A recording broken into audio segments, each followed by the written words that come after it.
आज हमारा electricity chapter का लेक्चर 5 है, जिसके अंदर लास्ट क्लास में मैंने आपसे कहा था कि कुछ इंपॉर्टेंट डेफिनेशन पढ़ेंगे। इंपॉर्टेंट डेफिनेशन में ज्यादातर चीजें आपको पहले से पता है। जो एक चीज नहीं पता है ताकि सुपर कंडक्टर किसे कहते हैं, तो बेसिकली सुपर कंडक्टर क्या है वही चीज आपको मेनली जानना है, और उसको जानने के लिए जो सारी चीजें और रिक्वायर्ड रहती है वो भी हम लोग पढ़ेंगे।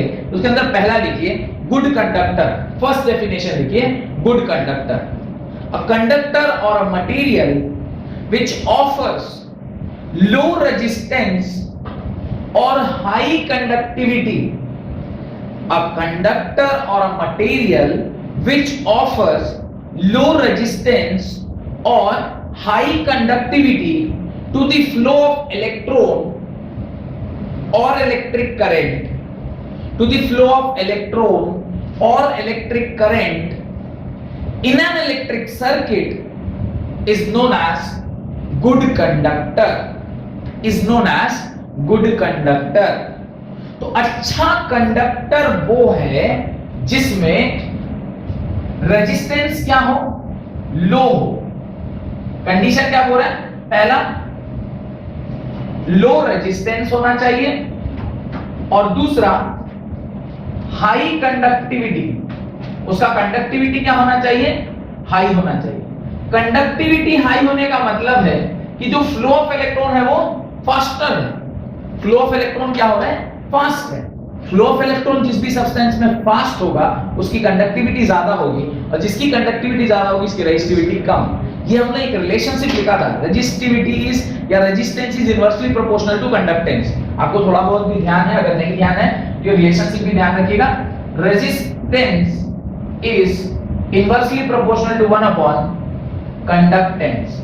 ये कंडक्टेंस के एग्जैक्टली उल्टा होगा। Resistance is inversely proportional to conductance. ठीक है, तो आप यहां लिखें एग्जांपल, इसके एग्जांपल में लिख लीजिएगा। सबसे पहले सिल्वर, फिर गोल्ड, फिर कॉपर, फिर aluminium etcetera. Silver, gold, copper, aluminium etcetera.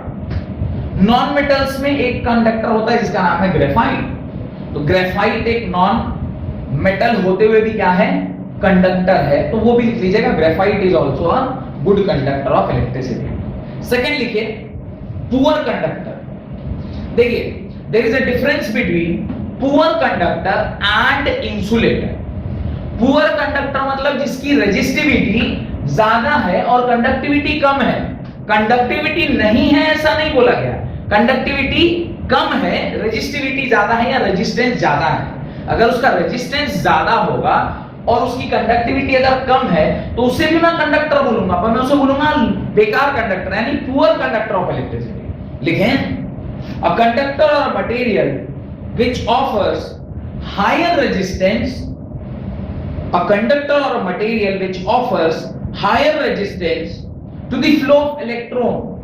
Electron के फ्लो में हायर रेजिस्टेंस और लोअर कंडक्टिविटी, हायर रेजिस्टेंस और lower conductivity to the flow of electron, to the flow of electron और electric current in the electrical circuit is known as poor conductor, is known as poor conductor. Iron, nickel, ये कुछ ऐसे element हैं जिसकी conductivity relatively क्या है, lower है। Relatively conductivity is lower. Done. Next लिखें insulators, a material which offers higher resistance almost infinity के बराबर, इतना कि रेजिस्टेंस कितना हो जाए, इंफिनिटी हो जाए, ताकि वहां से कोई भी करंट फ्लो ना करे। Almost infinity to the flow of electron और electrical current in a circuit, to the flow of electron और electrical current in a circuit is known as insulator, is known as insulator. Example rubber, wood, plastic, ceramic etcetera. तो ये सारे insulators हैं। They do not allow the current to pass through it. उसके नीचे आप लिख लिए insulators do not allow the current to pass through it. वो करंट को बिल्कुल ही पास नहीं होने देता है। They do not allow the current to pass through it. वो करंट को पास करने नहीं देता है। देन रजिस्टर किसे कहते हैं? Register, RESISTOR. What is a resistor? A component in an electrical circuit which offers resistance. अभी कहा कि जो हायर रेजिस्टेंस दिखाए या लोअर रेजिस्टेंस दिखाए, तो भाई ये रेजिस्टेंस क्या दिखाएगा? एक ऐसा इलेक्ट्रिकल कंपोनेंट जो करंट के रास्ते में रुकावट की तरह बिहेव करे या हिंड्रेंस हो। ये क्या हो? हिंड्रेंस। ये हिंड्रेंस की तरह काम करे in the path of flow of current. उस एलिमेंट को हम क्या बोलते हैं? रेजिस्टेंस बोलते हैं। A component in an electrical circuit which offers resistance that is hindrance और opposition in the flow of current, in the flow of path of current. Hindrance या opposition in the flow of path of current is known as resistor, is known as resistor, is known as resistor. Next, variable resistor. Next is variable resistor. variable resistor मैंने किसको बताया था? जिसका resistance हम change कर सके। एक example मैंने दिया होगा आपको लास्ट क्लास में। फैन का जो रेगुलेटर होता है, regulator can act as a variable resistance. उसमें रेजिस्टिविटी कम भी होती है और रेजिस्टिविटी या रेजिस्टेंस ज्यादा भी होता है और रेजिस्टेंस कम भी होता है। अच्छा देखिए, मैं रेजिस्टेंस और रेजिस्टिविटी दो वर्ड बोल रहा हूं, उसके बीच का डिफरेंस आपको पता है। रेजिस्टेंस इज रुकावट which depends upon the length as well as the cross section area and the resistivity. Resistivity is the property of material. खैर उसका डेफिनेशन मैं पढ़ाऊंगा आपको, पर resistivity is the property of material जो अलग अलग मेटल्स का अलग अलग होता है। पर अल्टीमेटली इनवेरिएबली अगर लेंथ और आपका एरिया कांस्टेंट है, if you are not changing the length and area, तो resistivity can be also called as resistance. तो रेजिस्टेंस एंड रेजिस्टिविटी जो अगर मेरे मुंह से इंटर कन्वर्टिबल टाइप का निकल रहा है एक दूसरे में, तो आप समझ जाइएगा कोई मैंने बोलने का मतलब यही है कि रेजिस्टेंस रुकावट है रास्ते में। कंफ्यूज नहीं हो जाना सर, आप तो एक टाइम रेजिस्टेंस बोले एक टाइम रेजिस्टिविटी बोले, they are one and the same thing. अगर लेंथ आपका क्या है, यूनिट लेंथ है और यूनिट क्रॉस सेक्शन एरिया, तो उसको आप बोल सकते हो। इसलिए इसको स्पेसिफिक रेजिस्टेंस भी बोलते हैं। Sometimes resistivity is also known as specific resistance. मैं लिखवाऊंगा इस बात को आपको। खैर, वेरिएबल रेजिस्टेंस लिखें। इन an electrical circuit sometimes current has to be increased or decreased. In an electrical circuit sometimes the current has to increase or decrease. कई बार आप करंट को इंक्रीज या डिक्रीज कराना चाहते हैं किसी एक सर्किट में। अगर आप करंट को इंक्रीज या डिक्रीज कराना चाहते हैं तो उस टाइम हमें एक डिवाइस की जरूरत पड़ती है जो वेरिएबल करंट किसी सर्किट में फ्लो कराए, and that device is known as variable resistor. तो लिखिए, a component used in electrical circuit to change the electrical current, a component used in the electrical circuit to change the electric current without changing the potential difference, across the circuit is known as variable resistor. तो आप current को तो change कराना चाहते हैं, पर आप potential difference, जो आपका पोटेंशियल डिफरेंस है, उसको आप क्या रखना चाहते हैं? कांस्टेंट रखना चाहते हैं। ऑब्वियसली अगर आप V is equal to IR है, V अगर आपका क्या है? कांस्टेंट है, तो I और R का जो प्रोडक्ट है, किसी एक को अगर मुझे बढ़ाना होगा तो दूसरे को क्या करना पड़ेगा? ऑब्वियसली घटाना होगा। तो आप जब रेजिस्टेंस को घटाएंगे तो आपका करंट बढ़ेगा, और जब आप रेजिस्टेंस को बढ़ाएंगे तो करंट क्या हो जाएगा? घट जाएगा। तो अगर आप V को कांस्टेंट रखते हैं तो I और R का प्रोडक्ट तभी कांस्टेंट होगा जब एक दूसरे को हम क्या करेंगे? चेंज करेंगे। रेजिस्टेंस घटेगा तो करंट बढ़ेगा, रेजिस्टेंस बढ़ेगा तो करंट घटेगा। और इसी प्रकार से आप उस वेरिएबल रेजिस्टर की मदद से करंट को क्या करा सकते हैं? चेंज करा सकते हैं। Either you can increase or decrease. तो डेफिनेशन आपने पूरा लिख लिया होगा। Across the circuit is known as variable resistance. Done. लिखिए सुपरकंडक्टर्स।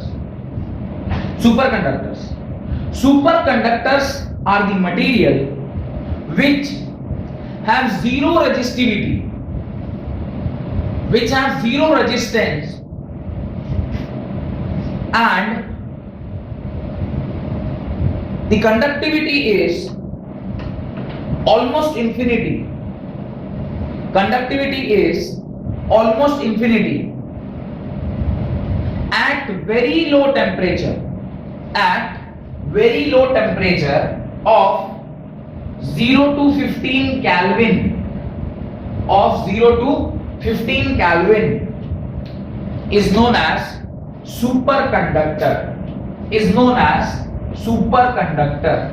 तो सुपरकंडक्टर हम लोग किसे कहते हैं वो जरा सा समझने की कोशिश करिएगा कि सुपरकंडक्टर किसे कहते हैं। एक ऐसा वायर जो इस टेम्परेचर रेंज में, अब ये टेम्परेचर रेंज क्या है समझिए, -273.15 degree Celsius to -258.15 degree Celsius के बीच में जब कोई मटेरियल कंडक्ट करेगा तो उसकी कंडक्टिविटी इंफिनिटी होगी और रेजिस्टेंस जीरो होगा। उस टाइम पर उस पर्टिकुलर मेटल को हम लोग क्या बोलते हैं, सुपर कंडक्टर बोलते हैं। पर अगर कोई साइंटिस्ट ये मेरे को दे भी दे निकाल के, इसका हम करेंगे क्या, अलुआ पारेंगे कि क्या फायदा। किस टेम्परेचर पे आपको सुपर कंडक्टिविटी मिल रही है, वैसे टेम्परेचर पे जहां पे आदमी क्या दुनिया का कोई भी चीज जीवित नहीं रह सकता। इस पर्टिकुलर टेम्परेचर पे अगर मेरे को कंडक्टिविटी मिल भी गया, सुपर कंडक्टिविटी यानी नो लॉस, 100% करंट फ्लो करेगा, रास्ते में कोई रुकावट नहीं, तो उसको सुपर कंडक्टर बोल दिया।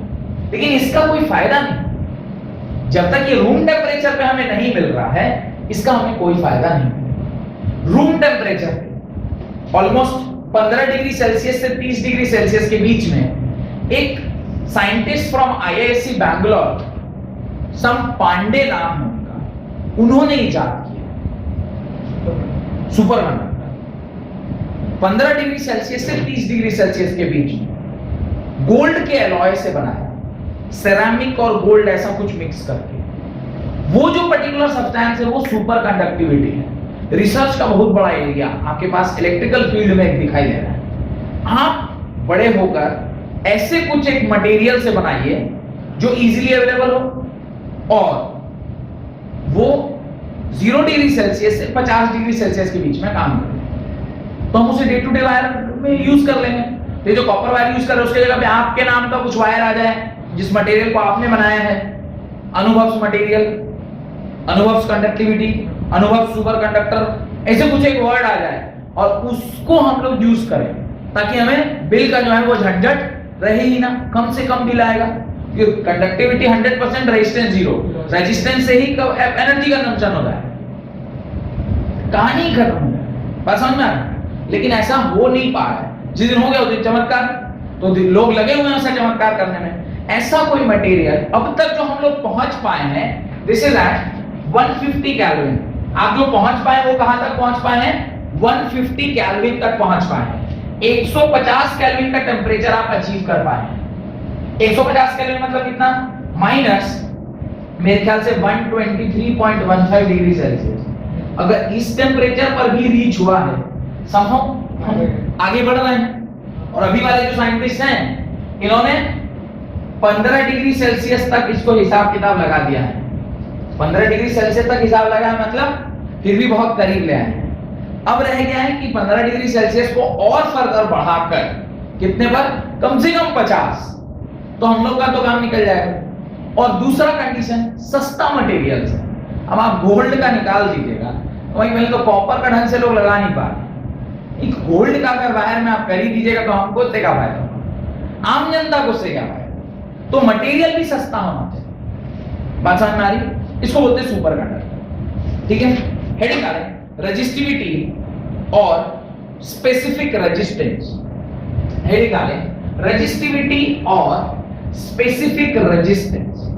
रेजिस्टिविटी और स्पेसिफिक रेजिस्टेंस। अब देखिए रेजिस्टिविटी क्या है। रेजिस्टिविटी जैसा कि मैंने आपसे बताया, R is proportional to L, R is inversely proportional to 1/a। R और A को जब प्रोपोर्शनलिटी एक साथ किए थे तो इस प्रोपोर्शनल को इज इक्वल टू में बता था तो एक कांस्टेंट आला था, और उस प्रोपोर्शनलिटी कांस्टेंट को ही हमने क्या नाम दिया था, रेजिस्टिविटी का नाम दिया था। और इसी रेजिस्टिविटी को हम क्या कहते हैं, specific resistance. Why it is called as specific resistance, जब आप यूनिट लेंथ और यूनिट एरिया ले लीजिएगा। यूनिट लेंथ यानी लेंथ का वैल्यू क्या ले लेंगे 1, और एरिया भी क्या ले लेंगे 1 मीटर स्क्वायर, और ये 1 मीटर, तो R इज इक्वल टू क्या हो जाएगा, rho 1/1 that is equal to rho only, R becomes equal to rho. R जब रो होगा उसी टाइम पर उसको क्या बोलेंगे, स्पेसिफिक रेजिस्टेंस बोलेंगे। इसीलिए इसका दूसरा नाम स्पेसिफिक रेजिस्टेंस भी है। तो इसका डेफिनेशन लिखें, resistivity of a conductor is defined as resistance of a conductor of unit length and unit area of cross section. Resistivity of a conductor is defined as the resistance of a conductor of unit length and unit area of cross section, and hence it is also known as specific resistance, and hence it is also known as specific resistance. उसके नीचे आप ये जो मैंने लिखवाया है इसको लिख लीजिएगा। रेजिस्टेंस का जो यूनिट होता है, पता नहीं मैंने लिखवाया कि नहीं लिखवाया, रेजिस्टेंस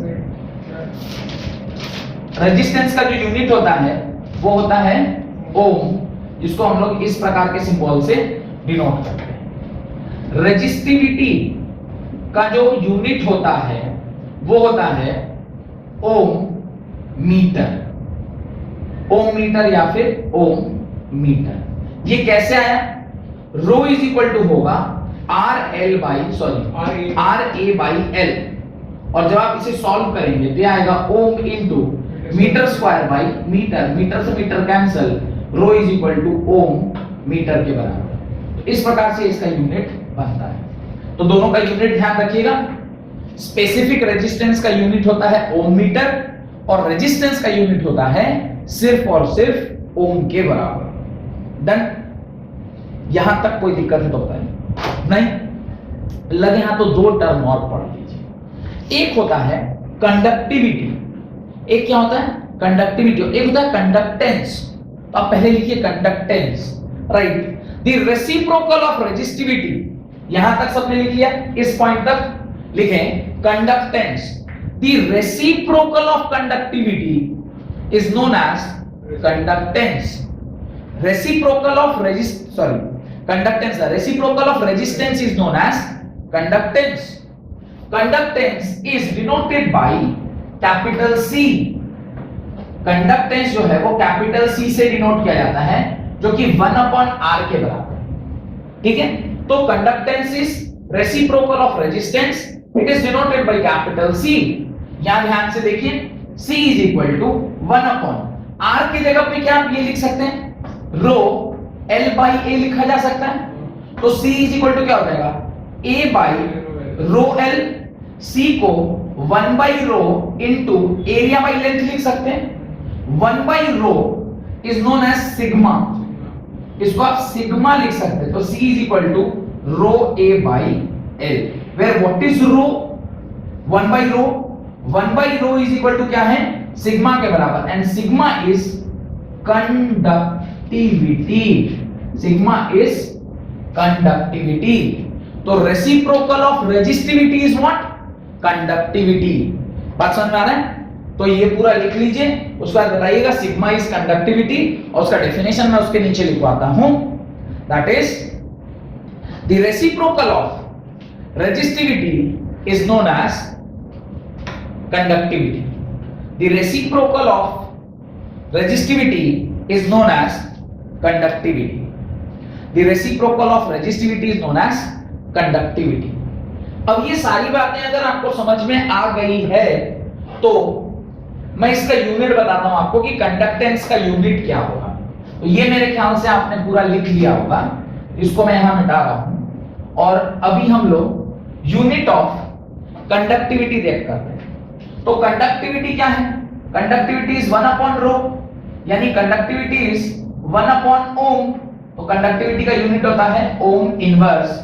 ओम इनवर्स को ही एससीआई सीमेंस के नाम से जानते हैं। इसका यूनिट साइमन होता है और इसको हम लोग कैपिटल एस से डिनोट करते हैं। तो कैपिटल एस से ही हम लोग ओम इनवर्स भी लिखते हैं। और जब आप रो की बात करेंगे तो रो इज इक्वल टू पहले क्या होता है वो देखते हैं। तो रो इज इक्वल टू होगा CL बाई A के बराबर। इसको जरा सा सॉल्व कीजिएगा तो ohm inverse into metre by metre square cut गया। Sigma is equal to ohm inverse metre inverse. Sigma क्या होगा? Ohm inverse metre inverse. इसका एक और यूनिट होता है, इसको हम लोग इसको ओम इनवर्स के साथ साथ आप ऐसा भी तो लिख सकते हैं ना, ओम इनवर्स। और ओम इनवर्स को ही ना MHO मो, ओम का उल्टा मो। ये लेकिन पहले का यूनिट था। अब जो यूनिट यूज करते हैं वो क्या यूज करते हैं? साइंस, जिसको कैपिटल एस से डिनोट करते हैं। तो सिग्मा की जो एक और यूनिट होती है वो क्या होती है? दिस। इसकी एक और यूनिट लिखिए, इसको आप क्या लिखोगे? Ohm inverse metre inverse. इसको आप क्या लिखोगे? मो मीटर इनवर्स। इसको आप क्या लिखोगे? Siemens metre inverse. ये सब एक ही चीज लिखा हुआ। और एक चीज लिखते हैं, मो को MHO जो मो है इसको हम लोग ऐसे सिंबल से भी डिनोट करते हैं। इसको उल्टा ओम भी लिखते हैं। क्यों उल्टा ओम लिखते हैं? मुझे समझ में आ रहा है, क्योंकि जब ओम को MHO लिखा तो उसके सिंबल को भी क्या कर दिया? चेंज कर दिया।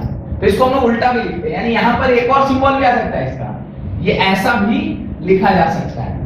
समझा ना? तो कंडक्टिविटी के कई सारे यूनिट हैं। सारे के सारे यूनिट आपको क्या होने चाहिए? ध्यान होने चाहिए कि पता नहीं क्या पूछ लिया जाए।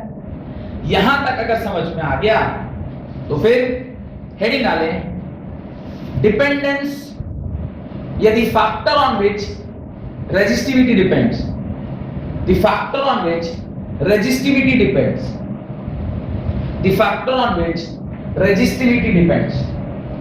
अब आपसे पूछ रहा है, बताइए साहब ये रेजिस्टिविटी किन किन चीजों के ऊपर डिपेंड करती है? तो रेजिस्टिविटी किन किन चीजों के ऊपर डिपेंड करती है उसको समझने के लिए ये सारी चीजें मिटा रहा हूं मैं, यहां लिखा है। रेजिस्टिविटी किन किन चीजों के ऊपर डिपेंड करती है उसको जरा ध्यान से देखिए। मिटा दो इसे पूरा, ये वाला मिटा दो। अगर रेजिस्टिविटी किन किन चीजों के ऊपर डिपेंड करती है उसको थोड़ा समझना है तो देखिए क्या होता है।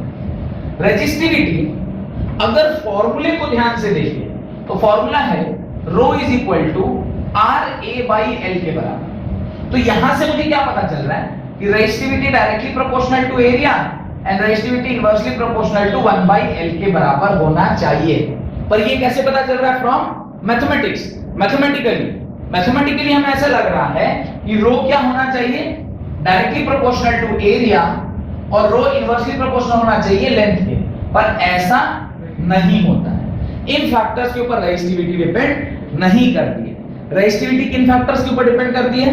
रेजिस्टिविटी डिपेंड करती है ऑन नेचर ऑफ मटेरियल, वो किस मटेरियल का बना हुआ है। और नेचर ऑफ मटेरियल का इनडायरेक्ट मतलब क्या है? Number of free electrons and the temperature. Number of free electrons and temperature. तो आप रेजिस्टिविटी के दो फैक्टर लिखिए। द रेजिस्टिविटी डिपेंड्स अपॉन, पहला first point, the nature of material of which the wire is made, the nature of material of which the wire is made। और wire जिससे बना हुआ है उसको ब्रैकेट में आप लिखेंगे, उसका मतलब होता है number of free electrons, number of free electrons. दूसरा, टेम्परेचर ऑफ द वायर और कंडक्टर। अगर जिस वायर की हम बात कर रहे हैं उसका टेम्परेचर बढ़ा हुआ हो या घटा हुआ हो, उसके ऊपर भी वो डिपेंड करता है। तो कुल मिला के ये दो फैक्टर हैं जिनके ऊपर ये डिपेंड करता है। और एक्चुअल जो फैक्टर होता है वो मैं अभी नहीं बता रहा क्योंकि वो 12th क्लास में पढ़ते हैं। रियली जो फैक्टर के ऊपर वो डिपेंड करता है उसको बोलते हैं tau. Tau is average relaxation time. तो वो चूंकि कॉन्सेप्ट ही आपको नहीं बताया है तो वो अभी समझ में आना थोड़ा सा आपके लिए मुश्किल है। टाउ किसी और चीज में कांस्टेंट सुनना है। टाउ तो कई जगह टॉर्क के लिए भी यूज करते हैं, but tau is actually time, average relaxation time बोलते हैं। आगे का कॉन्सेप्ट है अभी छोड़ दो। खैर, यहां तक समझ जाने के बाद आपसे अगर कोई पूछ ले, बताओ मेटल एलॉय और नॉन मेटल्स में, इंसुलेटर्स में रेजिस्टिविटी का ऑर्डर क्या होगा, तो क्या आंसर होगा? या कंडक्टिविटी का ऑर्डर होगा तो क्या होगा? सबसे ज्यादा कंडक्टिविटी मेटल में, फिर एलॉय में, और सबसे कम इंसुलेटर्स में। और रेजिस्टिविटी एग्जैक्टली उल्टा, सबसे ज्यादा रेजिस्टिविटी इंसुलेटर, फिर एलॉय एंड देन कंडक्टर में। तो नोट डाल के एक बात सिर्फ वहां पे लिख लीजिए, दी कोई एलॉय मेटल से ज्यादा हो सकते हैं। इन जनरल हम लोग बात कर रहे हैं, कुछ अपवादिक अगर ऐसा कुछ आ जा रहा है या कोई ऐसा कोई एक्सेप्शन है तो उसकी बात अलग है, पर इन जनरल ऐसा देखा गया है कि मेटल्स की कंडक्टिविटी एलॉय से ज्यादा होती है और इंसुलेटर्स की कंडक्टिविटी जो है वो एलॉय से कम होती है, यानी metal then insulator and then sorry metals then alloy and then insulator. तो आप लिख लें resistivity of metal, alloy and insulator is in the order, metal, alloy and insulator in the order जो ऐसा लिखा हुआ है, ये इसके रेजिस्टिविटी का ऑर्डर है, ऑर्डर ऑफ रेजिस्टिविटी। अगर ऑर्डर ऑफ कंडक्टिविटी बोलेगा, रेजिस्टिविटी मतलब रो का ऑर्डर, अगर ऑर्डर ऑफ कंडक्टिविटी बोलेगा तो क्या आंसर होगा? मेटल सबसे आगे, देन उसके बाद एलॉय और फिर लास्ट में इंसुलेटर, लास्ट में insulator. Order of resistivity and order of conductivity, ये आप अपनी कॉपी में लिखें। उसके नीचे टाइप्स ऑफ कंडक्टर, उसके नीचे लिखें types of conductor. On the basis of Ohm's law, on the basis of Ohm's law, the conductors are of two types, the conductors are of two types. पहला ohmic conductor, first is ohmic conductor and second is non-ohmic conductor, ohmic, OHMIC, ohmic conductor and non-ohmic conductor। ohmic conductor किसको बोलेंगे? ऐसा conductor जो Ohm's law को follow करे, ohmic conductor. देखिए ध्यान से समझिए, ऐसा कंडक्टर जो ओम्स लॉ को फॉलो करे। ओम्स लॉ को फॉलो करने का क्या मतलब होता है? ओम्स लॉ को फॉलो करने का मतलब होता है जो आईवी ग्राफ जब हम प्लॉट करें तो वो एक स्ट्रेट लाइन हो पासिंग थ्रू ओरिजिन, और वो एक फॉर्मूले को भी फॉलो करना चाहिए जिसको हम बोलते हैं V = IR। ये अगर वो फॉलो कर रहा है तो उस तरह के कंडक्टर को हम लोग क्या बोलते हैं? Ohmic conductor. लिखें the conductor which follows Ohm's law, the conductor which follows Ohm's law is known as ohmic conductor। ऐसा कंडक्टर जो ओम्स लॉ को फॉलो करता है उसको क्या बोलते हैं? ओमिक कंडक्टर बोलते हैं। ऐसा कंडक्टर जो ओम्स लॉ को फॉलो करे उसको क्या बोलते हैं? Ohmic conductor. ब्रैकेट में लिख लीजिएगा V = IR। जनरली ऐसा देखा गया है कि लगभग सारे मेटल्स किस प्रकार के होते हैं? ओम्स लॉ फॉलो करने वाले होते हैं या ओमिक कंडक्टर होते हैं। डन। पर ऐसा जरूरी नहीं है कि दुनिया में जिस भी कंडक्टर में आप कंडक्ट कराइएगा इलेक्ट्रिसिटी को, तो ऑलवेज इस कर्व को फॉलो करेगा ही करेगा। कुछ कुछ ऐसे सब्सटेंसेस हैं जैसे सेमीकंडक्टर हो गया, डायोड हो गए, या पीएन जंक्शन हो गया, इस तरह के ट्रांजिस्टर हो गया, इस तरह के कुछ मटेरियल हैं जो ओम्स लॉ को फॉलो नहीं करते। तो लिखिए non ohmic conductor, the conductor, ये ग्राफ बना लिया ना उसके नीचे, ये ग्राफ और ये लिख लिए ना, ये कर लीजिएगा। उसके नीचे लिखिए non ohmic conductor, the material which do not follow, the material which do not follow Ohm's law. तो जो ओम्स लॉ को फॉलो नहीं करता है उसको हम लोग नॉन ओमिक कंडक्टर बोलते हैं। और नॉन ओमिक कंडक्टर का क्या मतलब होता है? नॉन ओमिक कंडक्टर का मतलब होता है V = IR।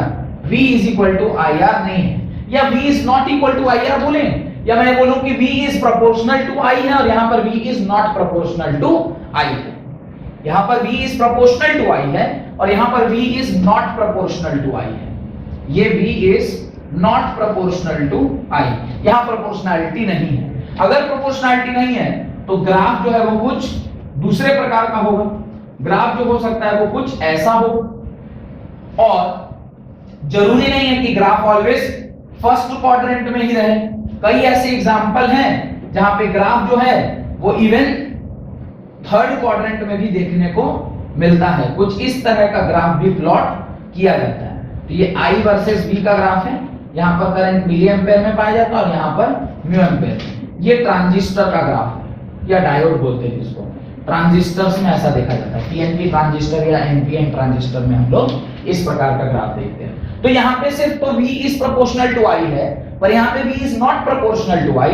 तो हो सकता है कि ग्राफ सिर्फ फर्स्ट क्वाड्रेंट में ना मिल के आपको कहां मिले, इवन थर्ड क्वाड्रेंट में भी ग्राफ मिले। इस तरह का जो कंडक्टर है जो V is equal to I R को फॉलो ना करे या V is directly proportional to I को फॉलो ना करे, उसको ही हम क्या बोलते हैं, नॉन ओमिक कंडक्टर बोलते हैं। यहां तक समझ में आ गया? तो आज की क्लास यहां तक रखते हैं। अगली क्लास में सिर्फ और सिर्फ न्यूमेरिकल करेंगे। Numerical based on what? Numerical based on Ohm's law, numerical based on R resistance, resistivity, conductance, conductivity, resistance के और कई तरह के सवाल आते हैं जहां पे एरिया बढ़ गया, लेंथ घट गया, एरिया डबल हो गया, वो सब सारे टाइप के सवाल हम लोग अगले क्लास में करेंगे। तो अगली क्लास सिर्फ और सिर्फ बेस्ड ऑन न्यूमेरिकल्स होगा, जो कि बहुत इंपॉर्टेंट क्लास होगी, उसको जरूर अटेंड करिएगा। ठीक है, बहुत बहुत धन्यवाद आज की क्लास अटेंड